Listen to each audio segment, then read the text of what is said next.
Saudações a todos, meu nome é La Trindade, esse é o Resenha Oculta e hoje nós vamos falar sobre o livro negro da Quimbanda. Esse livro foi escrito por Office Christus Necrocosm e pela Ordo Volucer Serpentis. Contém 115 páginas divididas em 21 capítulos e foi publicado no ano de 2016 pela Parseval Publicações. Bom, esse livro é dividido em duas partes. Na primeira parte ele vem falando mais sobre o aspecto histórico e do desenvolvimento da Quimbanda, e na segunda parte então ele vem tratando das especificidades, né, desse contexto aqui, dessa ordem, né, que é a Ordo Volucer Serpentis, e ele dá aqui algumas informações de como funciona a ordem e o trato deles com os espíritos da Quimbanda, né, os Exus. Então a gente vai começar do começo, né, obviamente, falando dessa primeira parte aqui, né, que é onde ele chama de o livro negro da Quimbanda, e ele vem aqui no prefácio destacando que Exu vem se tornando cada vez mais conhecido, né, com o passar dos anos, vem se tornando cada vez mais popular, e que os espíritos que compõem então as falanges de Exu dentro da Quimbanda, né, são justamente daqueles espíritos transgressores que não aceitaram os ditames sociais e religiosos, né, impostos pela sociedade de uma forma geral, e se reúnem então dentro dessas fileiras astrais, né, que compõem a corrente da Quimbanda e fazem oposição ou não a esses ditames, né? E ele fala assim na página 19: esta obra tem como objetivo fornecer uma introdução à Quimbanda para aqueles que estejam interessados em trilhar o caminho desta tradição mágica, demolir os mitos a respeito desta tradição e explorar algumas manifestações esotéricas a partir das próprias práticas realizadas pela Ordo Volucer Serpentis. Na primeira parte deste livro, iremos apresentar a Quimbanda de forma tradicional, da qual compreendemos ser um forte sistema tribal de bruxaria, feitiçaria, necromancia e um culto aos ancestrais divinizados, sendo este culto um complexo de rituais, libações e evocações a diversos espíritos e divindades. Na segunda parte, iremos explorar alguns elementos esotéricos que conectam a Quimbanda ao gnosticismo de acordo com nossa própria prática. Este livro contém partes retiradas de nosso primeiro trabalho chamado The Ophidic Essence, Seeking a Return to the Origin. Mas dessa vez, decidimos estender as informações e aprimorá-las, nos dedicando a um livro inteiro, exclusivamente sobre a Quimbanda. Então, bom, essa é basicamente, né, a ideia geral do livro. Então a gente já parte para o primeiro capítulo, as origens do culto, e na página 10 ele diz assim: é muito difícil definir com precisão a origem da Quimbanda. Diferentes histórias e conceitos são descritos de diferentes formas em várias literaturas. A mistura de várias tradições e sincretismos que ocorreram ao longo do tempo até se chegar à Quimbanda, como conhecemos hoje, dificulta o estudo sobre sua origem, além do fato da Quimbanda ser um culto de tradição oral.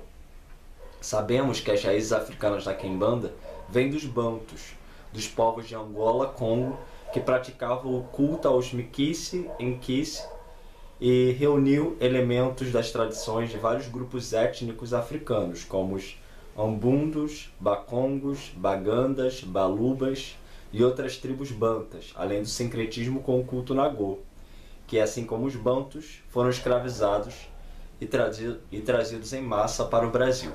Então ele vem falando que em 1482, lá pelos idos do século XV, né, Dom João II enviou Diogo Cão para explorar, né, então a gente está falando de África, de Portugal, né, Dom João II enviou Diogo Cão lá em 1482 para a África para explorar ali aquela região ali do Congo, né, de modo a tratar ali, né, de tentar fazer relações e etc, né, fazer essa conexão entre Portugal e Congo. Lembrando que a gente está falando de dois reinos, né? Então a gente está falando de um rei de um país, né, que é Portugal, mandando um emissário ali para ter, né, com o rei de outro país, que era o Congo. Então a gente também tem que manter sempre isso em mente, que eu acho que é uma coisa que as pessoas às vezes não visualizam muito bem, né?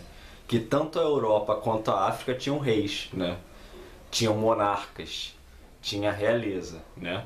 Porque parece às vezes que as pessoas acham que na África só tinha escravo, né?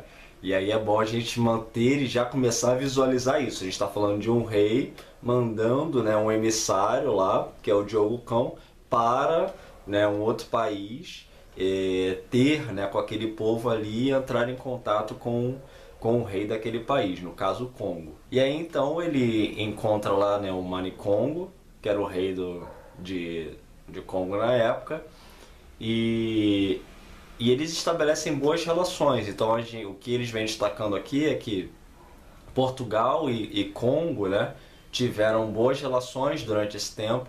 Tanto o rei do Congo ele se interessou pela cultura portuguesa, e assim como o rei de Portugal também teve interesse, né, pela cultura congolesa.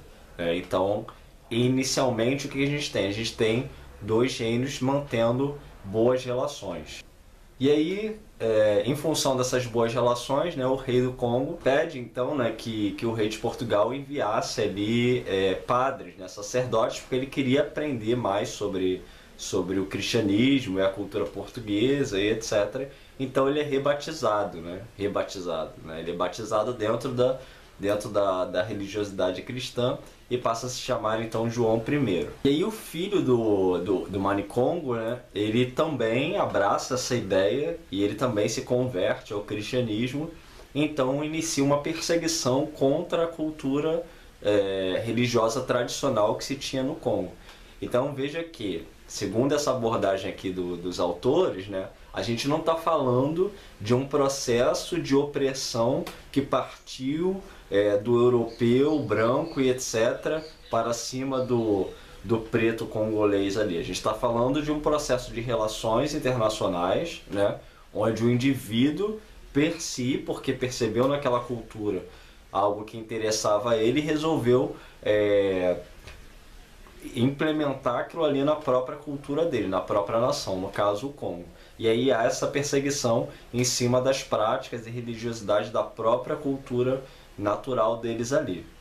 Isso é muito parecido, né? E é sempre bom e é muito interessante eles destacarem esse ponto, porque há 5 ou 6 anos atrás, quando eu fiz a primeira resenha sobre Kimbanda, eu já destacava mais ou menos essa questão problemática que eu via surgir dentro desse contexto, que é certas ideologias, né, que estavam se apresentando, ou eu estava percebendo naquele momento, né, começando a infectar determinados fatos históricos, né? Então as pessoas estavam pegando as suas ideologias e começando a querer implementar isso e modificar a história, né? Especialmente nessa questão étnica e tudo, distorcendo alguns conceitos em função, né, de ideologismos, etc. Dando a entender que sempre quando uma cultura modifica, né, a sua estrutura ali de crenças, de práticas e tudo mais, sempre há interferência de um opressor, né, externo sobre aquela cultura. Quando na verdade às vezes isso não acontece dessa forma. Às vezes os próprios habitantes daquela cultura, eles próprios decidem por si que aquilo ali não serve mais para eles, né? Ou por causa deles próprios, ou porque por algum rei, etc., que impõe aquilo, mas não necessariamente alguém externo, às vezes é alguém da própria cultura, e resolve modificar aquilo. A gente tem no Egito, por exemplo, o Akhenaton, né? O Akhenaton, ele decidiu em determinado momento que o culto aos deuses antigos não servia mais, e ele resolveu instituir o culto ao Deus único. Então ele próprio resolveu destruir a tradição egípcia de culto aos deuses antigos, né? Instituindo lá a ideia do Deus dele único. É a mesma coisa a gente está vendo aqui nesse exemplo, né? De que o próprio Mani Congo, ele decide que ele vai mudar ali a estrutura e vai absorver para a cultura dele a cultura do branco. Não foi o branco que impôs isso, foi ele que chegou e decidiu que aquilo seria daquela forma, né? De acordo com a exposição dos autores aqui. E aí dentro dessas relações internacionais da que a gente está falando, daquela época, né? Então a gente está tratando ali século XV, XVI, havia essa questão da escravização de pessoas, né? Então o que os autores vêm destacando aqui é que essa compra de escravos, né, ela era feita à base de negociação. Então os portugueses chegavam lá, negociavam os escravos com os congoleses. De que forma? Esses congoleses faziam guerra com outros africanos, né, com outras tribos, com outras nações, etc. E os perdedores eram, às vezes, tornados escravos. Então eles eram mantidos como os escravos, ou seja, né, pretos escravizando pretos, né? Tem gente que não gosta que isso seja dito, mas isso é uma verdade histórica, né? E eles vendiam esses escravos para esses brancos. O que aconteceu no decorrer do tempo é que, em função do poderio e crescimento e desenvolvimento do branco, né, em relação a essas nações, eles passaram a não negociar mais. Então eles passaram a tomar esses escravos à força e fazer outros nobres e etc., no caso africanos, como escravos também. Então passou a haver, o que antes era uma negociação, passou a haver uma disputa, uma guerra, digamos assim, né? E eles próprios passaram a escravizar quem quer que fosse, né? E aí sim a gente tem um desenvolvimento da questão do racismo, étnica e etc., que passou a não ser mais considerada a natureza do indivíduo ser escravo ou não, mas a cor, né? A etnia dele. Então já não era mais se você era escravo ou não, bastava que você tivesse a cor, que você seria então automaticamente considerado escravo, ou ao menos potencialmente escravo. Então todos esses elementos históricos, eles são muito importantes, parece que é uma coisa que não tem muito a ver com o tema, mas está intimamente ligada, porque a quimbanda, por ser um culto de origem brasileira, é fundamental que isso seja dito, né, para que a gente entenda de que forma isso tudo se cria. Por que esses espíritos são revoltados, né, como é dito no começo aqui pelos autores, né, que tipo de revolta esses espíritos tinham e etc. E por que eles se reúnem e etc. e não aceitam os ditames sociais, de que época são essas almas e tudo mais. Então todos esses elementos históricos são importantes para a gente entender o contexto de desenvolvimento, né, do culto e da ideologia, né, e do pensamento desses espíritos, que alguns deles são ancestrais dessa época, né? Então essa revolta, né, esse espírito mais aguerrido vem de onde, né? E aí quando a gente chega no Brasil é a mesma coisa. O branco chega aqui, né, inicialmente também faz essas relações de acordo com as tribos que estavam aqui, nossos ancestrais, principalmente Tupi, né, Tupiniquim, Tupinambá, que eram quem dominavam a costa brasileira, mas depois esses acordos passaram a não ser mais levados em consideração. Então houve a guerra, mas inicialmente o branco fez a mesma coisa. Ele chegou aqui, os portugueses fizeram acordos com os Tupiniquim, os franceses fizeram acordos com os Tupinambá, e aí portugueses eram inimigos de franceses e os Tupiniquim eram inimigos de Tupinambá, e aí havia guerra. Mas depois essa divisão passou a não ter mais ser levada mais em consideração, então ficou essa divisão de brancos contra indígenas, né? E a guerra, ok? Então, e a escravização também de pessoas e tudo mais. Então esses espíritos, essas almas desses índios também vão se unir a essas fileiras revoltadas, né? E não vão aceitar certos ditames que são oriundos desses opressores, né? Que então se tornariam opressores, que descumpririam muitas vezes os acordos, especialmente em função da religião dominante, que é o cristianismo, né? Que vai pegar esse contexto todo e vai querer desclassificar enquanto seres humanos tanto os indígenas quanto os pretos, dizendo que eles não têm alma, que não são seres humanos e etc. Então são todos esses elementos, né, pequenos elementos mais grandes, em termos de importância histórica, que são importantes de serem entendidos para que a gente entenda a formação do culto da quimbanda no Brasil. Aí eles falam assim na página 13: devemos saber que não foram somente os negros e os índios que passaram por situações de dificuldades no Brasil, mas também houve europeus que viajaram para o Brasil em busca de melhores condições de trabalho e passaram por dificuldades.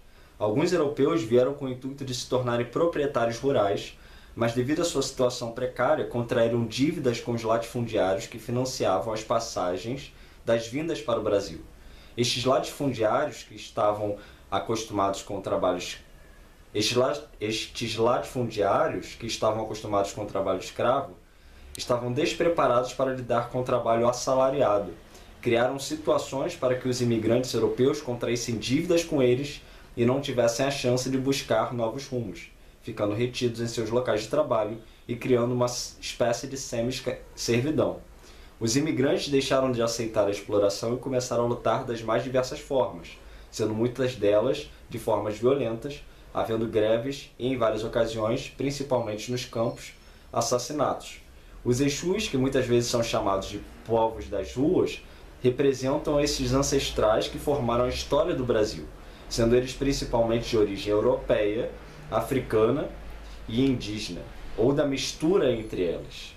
O que explica como os europeus também foram importantes para a formação da quimbanda no Brasil, além das formas de bruxaria e feitiçaria europeia que se uniram aos cultos africanos e indígenas, formando a quimbanda. Então, a gente vê que não há espaço, né, para nenhum tipo de racismo, né, e segregação dentro da quimbanda, né? Porque de nenhum lado, eu quero dizer, né? Porque não existe quimbanda sem essa conjuntura, né? Sem essa conjunção dessas três etnias. Então, tanto brancos quanto pretos quanto vermelhos, indígenas, compõem as correntes da quimbanda, né? Então, essas divisões étnicas, né, raciais e etc., elas não têm como serem fundamentadas dentro das correntes da quimbanda, justamente porque essas almas são compostas por pessoas dessas diversas origens, né? E até o próprio culto, a estrutura do culto, também é fundamentada sobre essas três continentes, né? América, Europa e África. Então, esses são os fundamentos históricos e étnicos da quimbanda. Em seguida, ele vem falando sobre Exu na quimbanda e trazendo aquela diferenciação já clássica, né, que cansa de ser dita aí a todo momento, né, que Exu, entidade, é uma coisa, Exu, orixá, é outra coisa. Então, Exu, orixá, é um deus, Yorubá, e o Exu que a gente fala na quimbanda é o Exu entidade, ou seja, a alma de pessoas que morreram e etc., que pegaram o nome dessa divindade e para nomearem a si próprias, né? Mas existe essa diferença, então é sempre importante não confundir. Orixá é uma coisa, alma de morto é outra. Na quimbanda se cultua alma de morto, não orixá. Em seguida nós temos o capítulo chamado Diferenças entre Umbanda e Quimbanda. E aí também é um assunto que, para quem é envolvido, né, com os estudos ou prática desse culto, já está bastante familiarizado, que é essa diferenciação existente entre a Umbanda e a Quimbanda, porque algumas pessoas vão considerar que a Quimbanda seja o lado esquerdo da Umbanda, né? E a Quimbanda, a maioria dos Quimbandas são categóricos em dizer que isso não existe, né? A Quimbanda, ela é um culto de fundamento próprio que não está em oposição à Umbanda, porque simplesmente não liga para a Umbanda, digamos assim, né? Embora sejam cultos de tratativa parecida, né, porque ambos os cultos lidam com espíritos mortos, né, que são as entidades, a estrutura prática e ideológica ela é diferente, né? Então a Umbanda ela é fundamentada, né, inicialmente sob os preceitos ali do Zélio Fernandinho de Moraes, aqui no começo do século XX, ali pelos idos de 1900 não lembro quando, mas lá no comecinho do século XX, 1914, eu acho, não lembro. E, bom, e baseada nessa estrutura kardecista, né, espírita, cristã, então vem toda com essa ideologia de caridade, né, tanto que eles vão dizer o tempo inteiro é a manifestação do espírito para a prática da caridade e etc. Enquanto que a Quimbanda não tem esse tipo de fundamento, né? Não quer dizer com isso que a Quimbanda, né? Então algumas pessoas podem pensar, se a Quimbanda não é a caridade, então ela é o quê? Né? Ela é a maldade, né? Não, justamente por causa disso. Porque a Quimbanda ela não está em oposição à Umbanda, né? Então ela não é um culto que esteja obrigatoriamente ligado a práticas de malefício, né? Que objetivem tratar mal ao outro magicamente, etc. Não é esse obrigatoriamente o objetivo da Quimbanda, né? Existe esse tipo de coisa? Existe, né? Mas existe justamente por quê? Porque por não se tratar de um culto baseado em ideais binários, né? Maniqueístas, tal como é a ideia do cristianismo, né? Que existe Deus e o diabo. Se você não é de Deus, você é obrigatoriamente do diabo. A Quimbanda não enxerga dessa forma, né? Isso parece até uma ideia meio infantilizada quando a gente observa a realidade do mundo, né? A gente sabe que nada é tão absoluto assim, ninguém é absolutamente bom nem absolutamente ruim, né? A vida ela tem muito mais nuances do que essa coisinha boba de malzinho e bonzinho, né? Então a Quimbanda ela não é um culto, digamos que maduro, a meu ver, que enxerga a vida tal como ela é, tanto em seus aspectos positivos quanto negativos, encara a realidade da vida e lida com ela da forma como tem que lidar, né? Às vezes de forma mais bruta, às vezes de forma mais amena, mas ainda assim focado ali, né? Acho que é uma forma de entender a Quimbanda, né? E a forma como a Quimbanda opera. Bom, e aí ele vem falando sobre toda essa questão, né? Da Umbanda e como algumas pessoas vão enxergar toda essa diferenciação e etc. Eu já falei um pouco disso lá no outro vídeo, né? Do Danilo Copini. E basicamente isso, assim. Então, sobre essa questão até das próprias entidades, né? E também é um ponto importante, acho que destacar aqui, né? Que tem gente aí falando que Exu, que não trabalha na Umbanda, não é Exu, né? Chega a ser engraçado a pessoa falar uma coisa dessa, né? Porque é muita cara de pau, né? Até porque os Exus eles nem existiam na Umbanda inicialmente, né? E agora que tá havendo, né, de uns anos pra cá, de algumas décadas até, mas enfim, né, Exu foi adentrando no culto de Umbanda, né? Mas Exu é originalmente, digamos, da Quimbanda, né? E aí agora os umbandistas estão dizendo que, né, que Exu só é Exu se tiver na Umbanda, se é Quimbanda não é Exu de verdade. É complicado, mas o pessoal está querendo fazer essa... Quer dizer, o pensamento maniqueísta, né, esse pensamento binário de divisão cristão, né, se não está do meu lado, é contra mim, né? Se não é de Deus, é do diabo.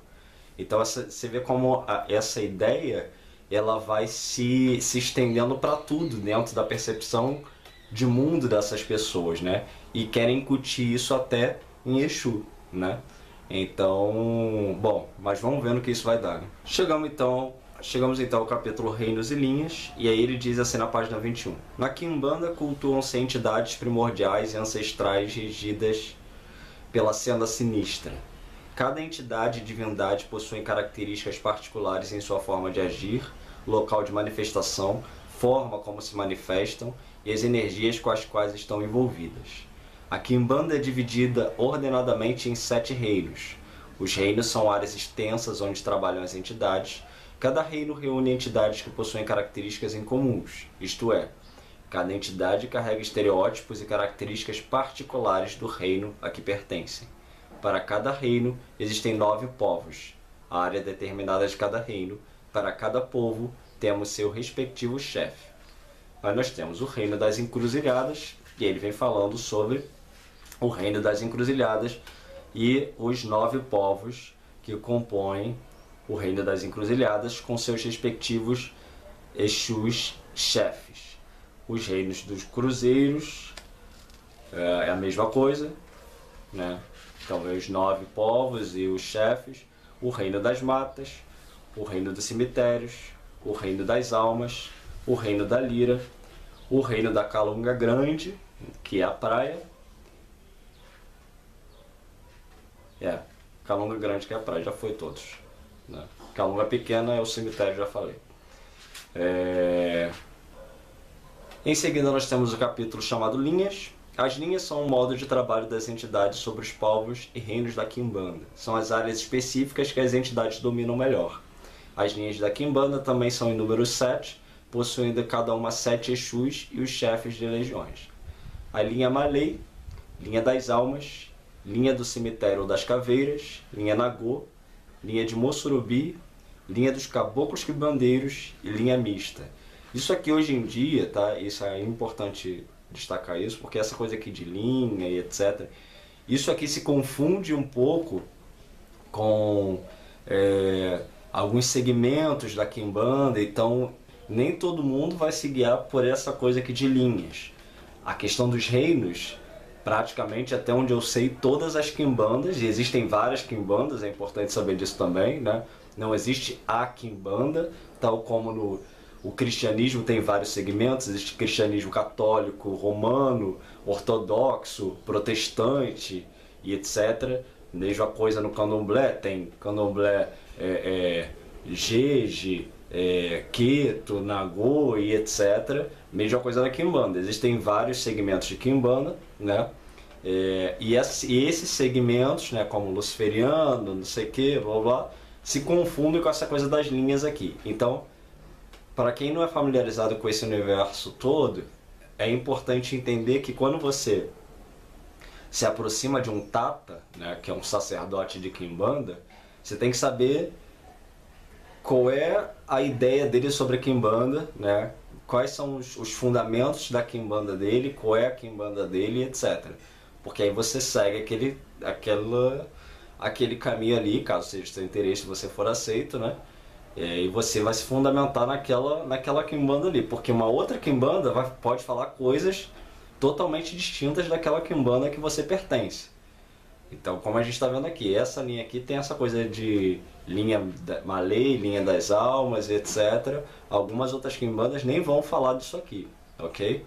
Então, cada segmento vai ter ali a sua estrutura, a sua forma de pensar, e é importante que você tenha em mente toda essa diversidade, porque se você ficar tentando buscar informação de um de outro para tentar montar uma ideia do que seja, você vai ficar confuso. Então, o mais importante antes disso é entender que existem vários tipos de quimbanda. Não existe uma quimbanda única, nem uma única forma de se praticar quimbanda. Se alguém diz para você que a quimbanda que ele pratica que é certa, que é a única correta, é interessante que você abra o olho. Porque pode ser que você acabe tomando uma volta aí. Em seguida ele vai falando aqui sobre o ritual de iniciação. O ritual de iniciação na quimbanda tem como objetivo aproximar o iniciante das entidades. É um compromisso entre ambos, estabelecendo um pacto que em hipótese alguma poderá ser quebrado. Os rituais de iniciação variam de casa para casa, motivo pelo qual iremos descrever apenas uma forma de fazer o ritual de iniciação. Após o pretendente ter sido colocado à prova, sendo testado na sua postura, seu caráter, o interesse pela quimbanda e também a fidelidade com os demais adeptos, ele deverá permanecer confinado em um ambiente fechado durante o período necessário para a realização de sua iniciação, podendo somente receber a visita do sacerdote responsável por conduzir o ritual. O local deve ser escolhido com antecedência e preparado pelo sacerdote, que será orientado pelo Exu, cabeça do terreiro. Aí vem toda aqui a lista de materiais necessários para a iniciação, né? E como é feita essa iniciação. Lembrando que isso aqui é a forma como é feito dentro desse contexto aqui.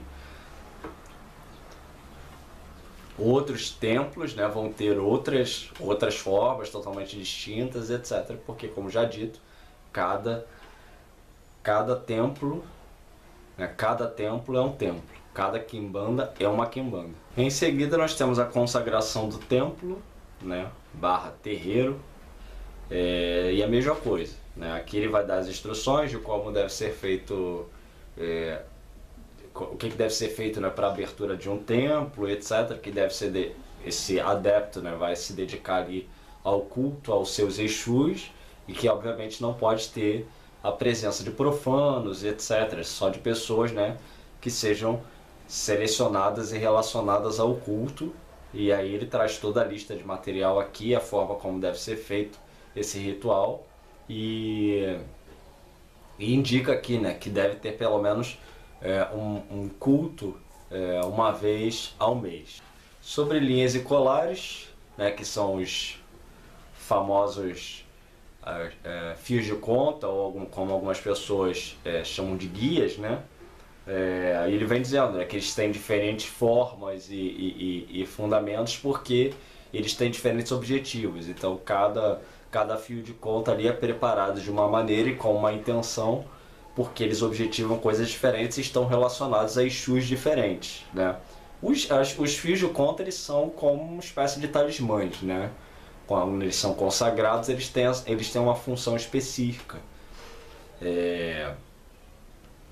Então ele vem citando aqui, né? Colar para Exu 7 catacumbas, ou Maria 7 catacumbas, colar para o Exu 7 infernos, para a linha das almas, para a dama do sangue, e traz um ritual de consagração aqui e os cuidados necessários. Sobre os assentamentos, é o nosso capítulo em seguida. Os assentamentos são um grupo de feitiços que concentram forças e poderes magísticos dentro de um espaço limitado, onde as forças que estão no plano espiritual e os poderes que vivem no plano divino enviam suas vibrações auxiliando nos trabalhos espirituais. Os assentamentos possuem estes elementos, materiais aos quais se atribuem poderes mágicos que são ativados através de uma ritualística de acordo com as necessidades do local e do adepto. E aí ele vem dizendo aqui como fazer, né, um assentamento, né? Lembrando que esse é um dos grandes tabus assim, dentro do contexto da Quimbanda, né? Porque o assentamento é onde você assenta o seu Exu e a sua pombagira. Se que eu falar Exu, eu estou falando de Exu e pombagira, tá? Então aquele ali é o ponto de força de conexão entre você e a sua entidade, né? É o ponto principal, é o seu altar, entre aspas, com o seu Exu, né? É ali onde você vai fazer os sacrifícios, as oferendas, tudo. Então é o ponto de força principal da relação com vocês, entre vocês. Então, muitos sacerdotes, né, não vão dizer como isso é feito, né? Então você consegue até ver ali o que é um assentamento, que basicamente é um alguidar ou um caldeirão, né, com o ponto da entidade feito de ferro, assim, né, o ponto que seria riscado, né, aqueles desenhos, etc. Ele é feito no ferro e é posto ali, e lá no fundo, né, desse alguidar existem os segredos ali que são próprios, né, daquela entidade, daquela linha de Quimbanda que você segue. Então só você e o seu Tata vão saber o que está ali no fundo, e a tua entidade, obviamente. E isso não é dito assim publicamente, né? Embora, se vocês procurar aí, vão encontrar vídeos no YouTube, etc., dizendo como se faz um assentamento. Muitos quimbandas vão dizer que isso não existe, né? Que o assentamento, ele não existe receita de bolo para assentamento. Então cada assentamento ele é único, porque cada entidade é única. Você pode carregar, por exemplo, sei lá, um Exu Tiriri, né? Mas embora o seu Tiriri pertença à falange dos Tiriri, o seu Tiriri, o Tiriri que anda contigo, ele é único, é uma alma única. Logo ele vai querer coisas no assentamento dele que um outro Tiriri pode ou não querer. Então por isso cada assentamento é único, não existe receita de bolo, embora existam elementos que são base para todos os assentamentos, como o alguidar ou o caldeirão, né, o ponto no ferro e etc. Então, bom, então é interessante também ficar atento para esses detalhes, Porque os quimbandas, eles são os especialistas em lidar com Exu, né? A grande verdade é essa. Então, não é o candomblé, não é a umbanda, né? Não são sacerdotes de candomblé nem da umbanda. Embora possa ter o sacerdote de candomblé que seja um quimbanda também. Pode ter o sacerdote de umbanda que é quimbanda também. Porém, os especialistas para lidar com Exu são os quimbandas, né? São aqueles que se dedicam integralmente ao culto de Exu, né? Então, se tem algum sacerdote de outro culto dando receita de bolo de como é feito o assentamento para o seu Exu, a sua pombagira, então é interessante ficar atento. Não que ele necessariamente esteja fazendo isso de maldade, né? Mas às vezes é porque ele está pegando aquilo que ele aprendeu dentro da Umbanda ou dentro do Candomblé e está transferindo ali para o culto de Exu, né? Mas quem, repito, é especialista em falar de Exu e Pombagira são os quimbandas. Em seguida falar sobre tronqueira, né? Que é basicamente um local, né? Uma espécie de reservado, né? Que você pode ter ali para guardar as suas imagens, os seus assentamentos, etc. Uma questão bem conhecida de todo mundo. Vem falando sobre giras, né, que são basicamente os rituais, termo bastante conhecido por todo mundo, né, os rituais de invocação de Exu e Pombagira, e vem falando, né, sobre os trabalhos que são feitos, trabalhos de descarrego, trabalhos de ataque, trabalhos de defesa e etc. E o capítulo em seguida ele vem falando sobre, dentro da Quimbanda, dois tipos de Exu. Eles distinguem, né, os Exus primordiais, que eles vão dizer que são os Exus que são inascidos, né, que estão aí desde a antiguidade e nunca nasceram, nunca foram seres humanos. São almas que nunca foram humanas, digamos assim. E os Exus catiços, que são os Exus que um dia foram seres humanos, né, e que por um motivo ou outro se elevaram ao posto de Exus, né, se divinizaram. Então são esses ancestrais divinizados. Esse conceito é bem parecido com o encontrado em diversas outras religiões ao redor do mundo, desde lá do Egito até os dias de hoje. Existe esse conceito, né, de que seres humanos podem se divinizar ao ponto de alcançarem um posto maior, digamos assim, né, da existência humana. E aí a gente vem falando aqui sobre alguns Exus, né? Vem uma fotinho da imagem aqui e falando sobre Exu Sete Campas, Exu Lobo, Pombagira Rosa Caveira, Pombagira Alteza, Exu Sete Cruzes, Exu da Morte, Exu Omulu, Tata Caveira, Exu Caveira, Tranca-Ruas, Capa Preta, Maria Padilha, Mirim, Maria Navalha, Pantera Negra, Morcego, Pimenta, Maria Mulambo, Exu Sete Crânios, Exu Mal Olhado, Exu Maré, Exu Sete Sombras, Exu Cobra, Exu Sete Infernos, Exu Chama Negra, Pombagira da Figueira, Exu Matança, Dama do Sangue, Exu Vampiro. E aí ele vem então falando no capítulo sobre os vampiros na Quimbanda. E vem falando então sobre um pouco da história, né, de vampiros, etc. Esse conceito, né, de seres que absorvem sangue ou energia e etc. E em seguida vem falando sobre a forma como oferendar, né? Então elas sempre são em número ímpar. E em seguida traz aqui uma oferenda conjunta para Exu Rei, Exu Maioral, Lúcifer e Pombagira Rainha. Aí vem falando sobre oferendas, né? Oferenda para Exu Sete Catacumbas, oferenda para Exu Pinga Fogo, para Exu Veludo, Exu do Lodo,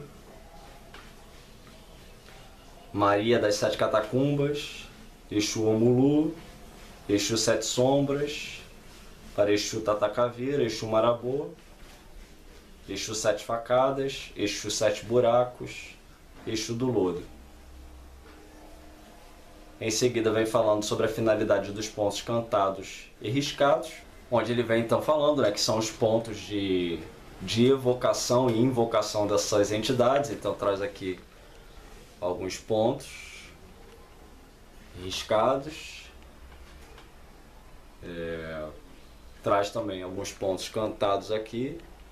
Essa questão dos pontos cantados é sempre, né, meio problemática, porque se você não souber o ritmo, né, tá aqui a letra, né, mas se você não souber o ritmo, ainda bem que a gente vive em tempos de YouTube, né? Aí quando a gente quer saber o ponto de alguma entidade, a gente vai lá, bota o nome e ouve o ponto, né? Porque se fosse só pela letra aqui, era mais complicado. Antigamente era mais complicado, hoje tá mais fácil, né? E em seguida falando sobre as ervas de Exu, e aí vem falando sobre as ervas quentes, mornas e frias, né? Então existe essa classificação também dentro da Quimbanda, né? E aí vem trazendo aqui uma lista com algumas ervas, a que se destinam e etc, como você pode usar basicamente para banhos, né? E quais tipos de ervas usar e etc. E a gente está destacando aqui essa questão também do que não se deve molhar a cabeça e etc, né? Também essa influência aí de outros cultos, né? Mas que é seguido por algumas linhas de Quimbanda também. Nem todas, tá? Nem todo mundo segue essa ideia aí de que não pode molhar a cabeça com erva. Depende da tradição. Bom, chegamos então à segunda parte do livro, que é o livro dos espíritos gnósticos. Então aqui é a parte mais ideológica do livro, né? Onde ele vem explicando por que eles fazem essa conexão entre Quimbanda e gnosticismo.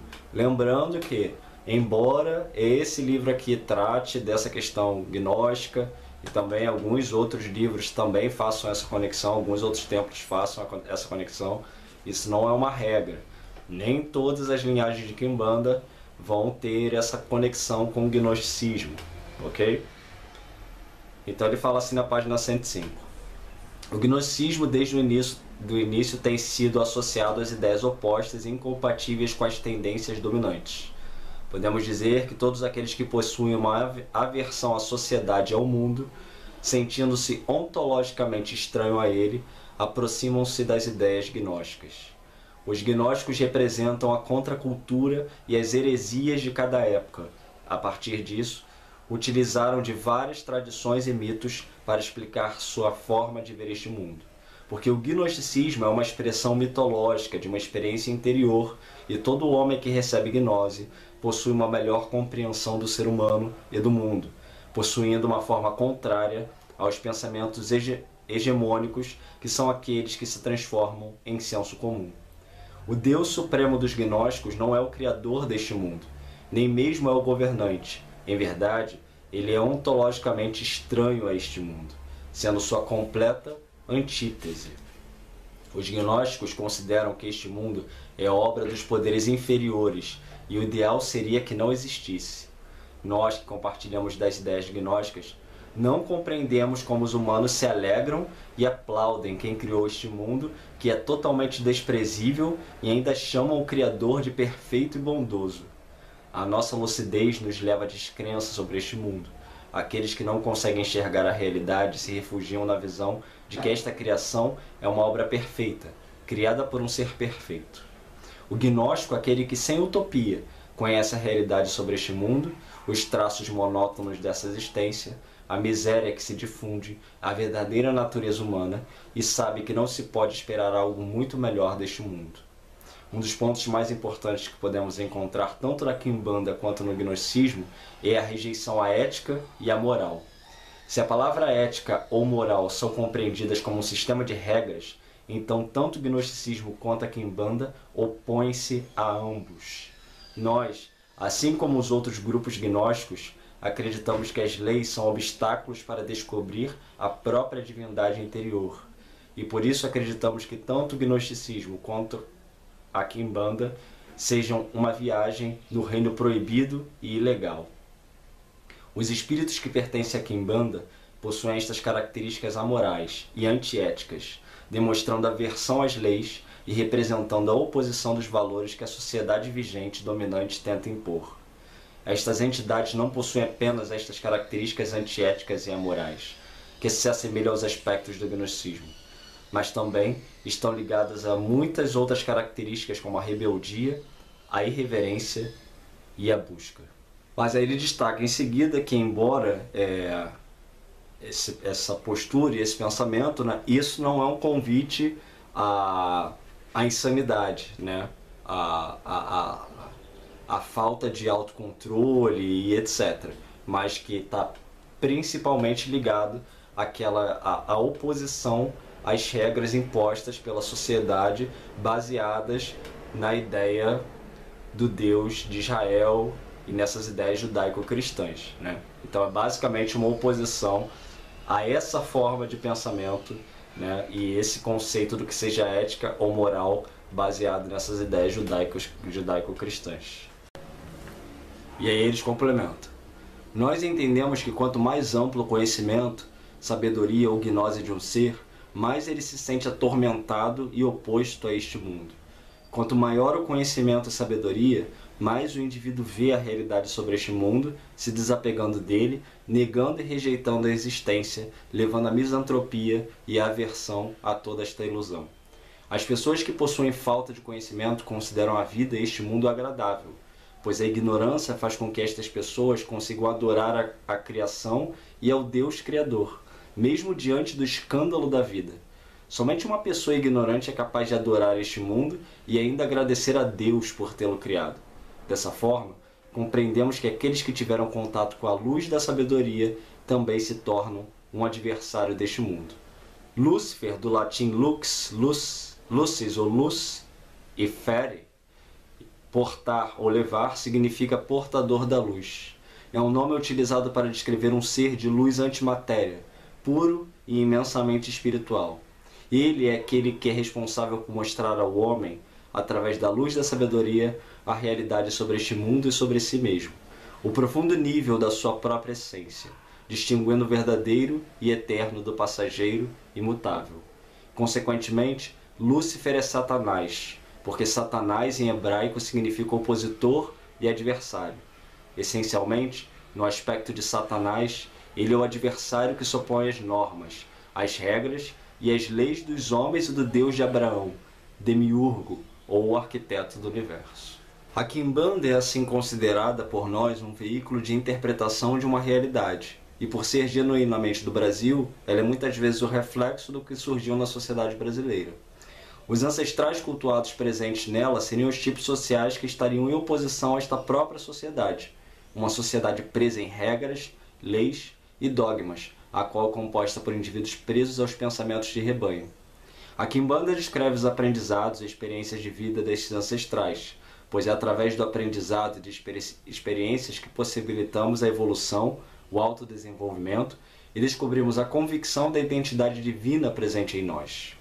A Quimbanda é, portanto, uma forma de aprender mais sobre a realidade desta vida e glorificar a morte. O conhecimento leva o indivíduo a destruir aquele sentimento irracional de apego à vida e nos leva à adoração à morte, pois ela nos faz ter a percepção de que se é finito neste mundo.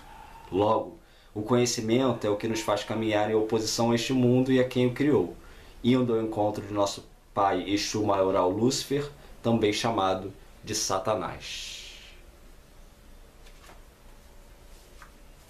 Então é isso. Acho que não há muito mais o que complementar em termos de conclusão. É um livro indicado para todos aqueles que tenham interesse